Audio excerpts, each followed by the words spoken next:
Hindi lahat ng laban ay karahasan ng kasagutan, dahil ang maling laban ay kulungan ng hantungan. Magandang araw!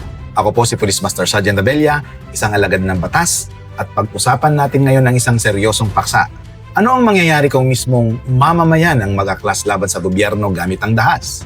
Ayon sa Revised Penal Code, Article 134, ang sino mang magsasagawa ng pag-aaklas o rebelyon laban sa gobyerno ay may mabigat na pananagutan. Kung ikaw ang pinuno, parusa ay reklusyon perpetua, habang buhay na pagkakakulong. Kung ikaw naman ay kasapi o tagasunod, parusa ay reklusyon temporal, o 12 hanggang 20 years na kulong. Kung sa gitna ng aklasan ay may nasira, nasaktan o namatay, hindi lang rebelyon ang kaso.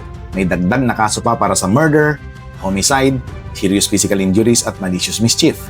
At kung ang kilos ay naglalayong maghasik ng takot sa publiko o pilitin ng gobyerno na gumawa o umiwas sa isang hakbang, pasok ito sa ilalim ng Anti-Terrorism Act of 2020, Republic Act 11479. Ang parusa rito, life imprisonment, no parole.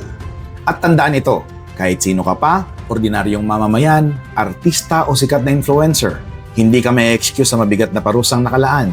Ang kasikatan ay hindi proteksyon laban sa batas.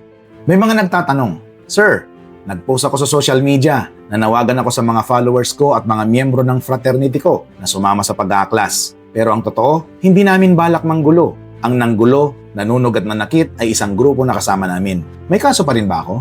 Ang sagot, oo. May kaso ka pa rin. Bakit? Dahil ayon sa Article 136 ng Revised Penal Code, ang pagpaplano, paghimok o panawagan na sumali sa rebelyon ay sapat na para makasuhan ng conspiracy o proposal to commit rebellion. Kahit hindi mo balak manggulo, ang mismong pagtawag ng tao para lumahok sa aklasan ay isang krimen na. Kung sa loob ng grupong sinalihan ninyo ay may gumawa ng pananakit, panununog o pagpatay, maaari ka ring masangkot bilang kasabwat o kasamang responsible sa ilalim ng prinsipyo ng conspiracy and collective liability.